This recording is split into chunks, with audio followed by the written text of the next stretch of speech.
And ladies and gentlemen, last but not least, my name is Ken Vasquez. I'm a Supervisory Immigration Services Officer in the Tampa Field Office and your MC for this morning. Whose broad stripes and bright stars through the perilous fight, oh, the ramparts we watched were so gallantly streaming, and the rockets' red glare, the bombs bursting in air, gave proof through the night that our flag was still there. Oh, say does that star-spangled banner yet wave for the land of the free and the home of the brave?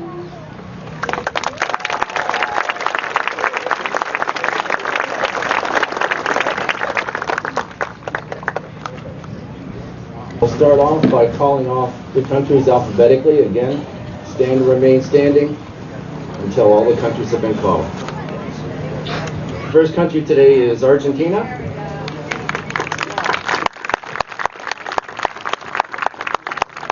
Bangladesh.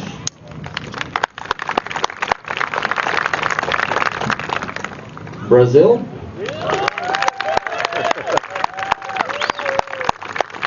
I think they brought all their Facebook friends with them.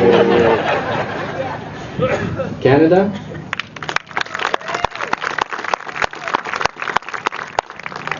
Chile.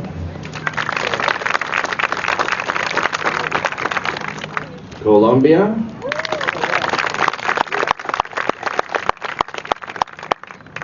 Cuba.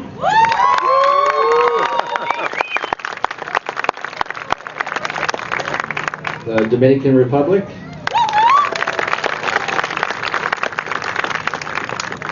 Ecuador. Germany. Haiti.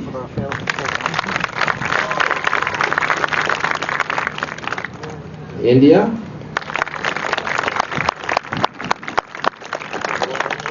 Israel.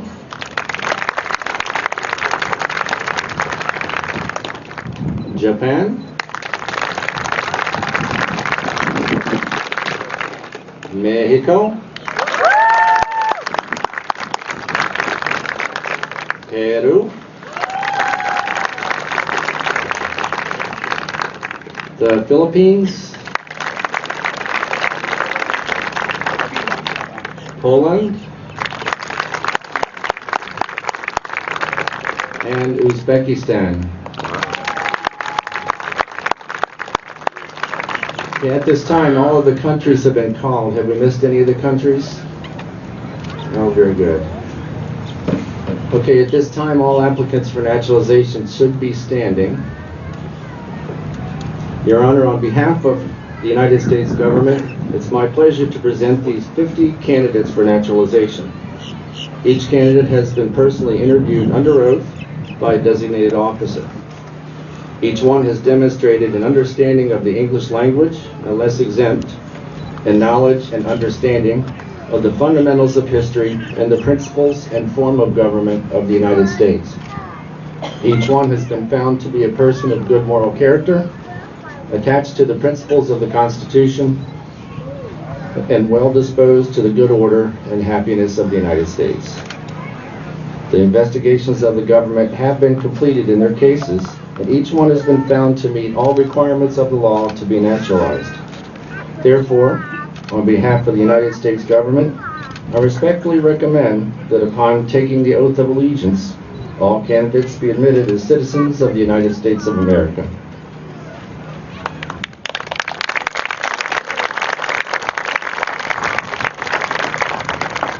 The motion is granted. If you will each repeat after me. I hereby declare on oath that I absolutely and entirely renounce and abjure all allegiance and fidelity to any foreign prince, potentate, state or sovereignty, of whom or which I have heretofore been a subject or citizen, that I will support and defend the Constitution and laws of the United States of America against all enemies, foreign and domestic, that I will bear true faith and allegiance to the same, that I will bear arms on behalf of the United States when required by law, that I will perform non-combatant service in the armed forces of the United States when required by law, that I will perform work of national importance in civilian direction when required by the law, that I take this obligation freely without any mental reservation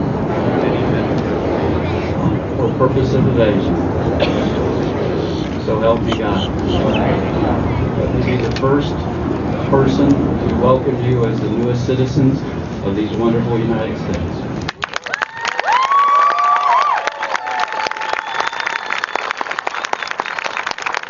Thank you, Your Honor. Please take a moment and shake hands with our new citizen standing next to you, and then you may be seated.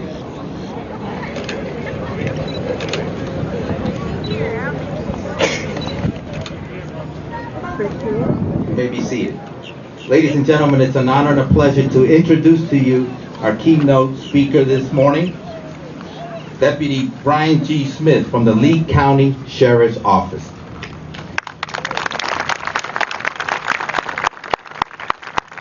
Thank you all very much. I want to start out by saying what an honor it is. And I want you to be absolutely certain in the fact that I'm not just saying that as a nicety. It is actually a great honor for me to be up here in front of you on this day because I can appreciate what you've gone through to get where you are. And I can say that because 10 years ago, I went through the same process with my wife in the back there. And I know firsthand the many challenges that you had to face to get through that. It's not an easy journey, as it should not be. And it's not something that was forced upon any of you. You chose to do it.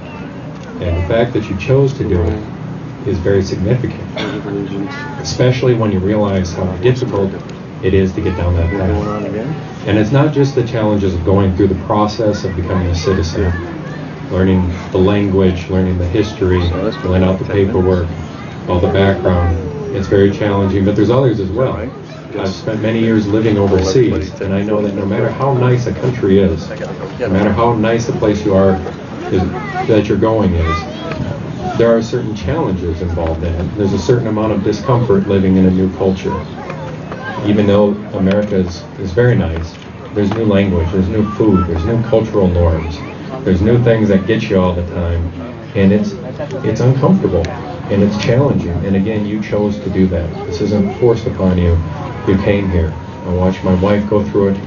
I went through that portion of it living overseas, and you've been through all of that to come here by choice. And that's a difficult thing for many people to understand that haven't gone through it. And the question is, why would somebody choose to do that? Why give them the choice of staying comfortable where you're from, or not having to do all those difficult things? Why would you choose to do that? It's a difficult question to answer, and I think we can see that answer, especially here today where we're assembled. As I look around in the field and I see my brothers and sisters who are out flying these helicopters, firefighters, policemen, soldiers, who are out in public safety, they've made the same type of difficult choices. They're all very talented, very smart, educated people that I'm very proud to be a part of. And they had many opportunities to choose from when they started out their career. They didn't have to do the career that they're in right now. They chose to do it. And with all of those skills and talents and background and opportunity, why would they choose to do something that is dangerous, that they may not come home from at the end of the day, that may not be as financially rewarding as some of the other choices that were available to them? And all of the challenges, seeing some of the most horrible things that the human condition can offer, and then coming back again the next day and choosing to do it again. Why would you choose to take that difficult path? And most powerfully, all the names behind us, 58,000 plus names just on this wall alone. On the memorial over there, there's thousands of names on those little gold dog tags just from 2001. And no matter what the circumstances were that brought them into the combat situation, when the moment came, they had a choice to stand up and fight or to run. Sorry. Why would you choose to stand up, given the choice? The answer is in the most powerful quality of what it is to be a U.S. citizen. The thing that makes me so proud to be here today, that makes me so honored to be part of this. And it's something that we can't see by looking out outwardly. I've lived in other countries where it was very obvious. As I was walking down the street, everyone can go, he's not from here. That's not so here. Because we walk down the street, and if you want to know if someone's an American, you have to look deeper, you have to look into their heart. And that's what we all share here today, because we have all chosen to take that difficult path. The answer, when someone's asked what's the greatest thing about America, or the greatest thing about being an American, often we say freedom. And while I think freedom is fantastic, I don't think that's the answer. I think the thing that binds us all together, the thing that we carry in our heart, that leads to the greatness of this country, is the appreciation of freedom. Freedom has been offered to people all over the world, all through time, and led to nothing. It's been wasted because of a lack of appreciation. The fact that we appreciate the freedom that we've been given gives us the desire to do something with it, and gives us the courage to take that freedom and carry it forward and do great things. So today may seem like the end of a journey for all of us, and no matter how freedom has been laid at our feet, we all need to remember that our lives are defined by what we do with it, how we appreciate that freedom, how we move forward. As I look into my wife's heart, I understand her. I understand why she chose to come across the other side of the planet for me, because she knew what she could do with that freedom, and she appreciated it. And I know all of you feel the same way. So in the endeavor that lays ahead of you, remember that your life will be defined by, not by the freedom you've been given today, but by what you choose to do with it from today forward. Congratulations. Thank you.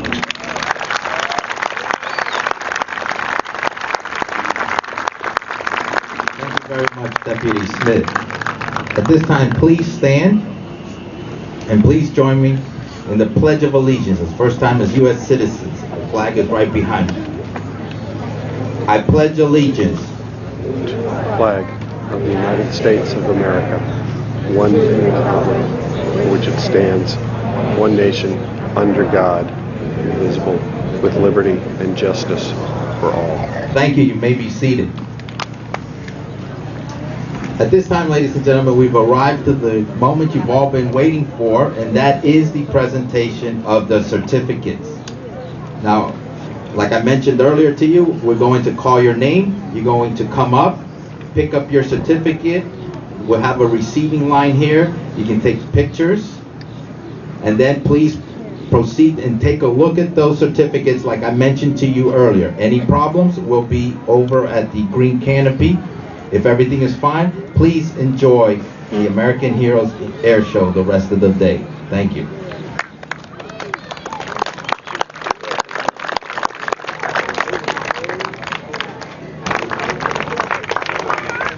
Marie Carmel Delanois. Aleda Morjan Figueredo. Francisco da Silva Gomez. Merlandi Brignol Lumet. Paula Duarte Caldas.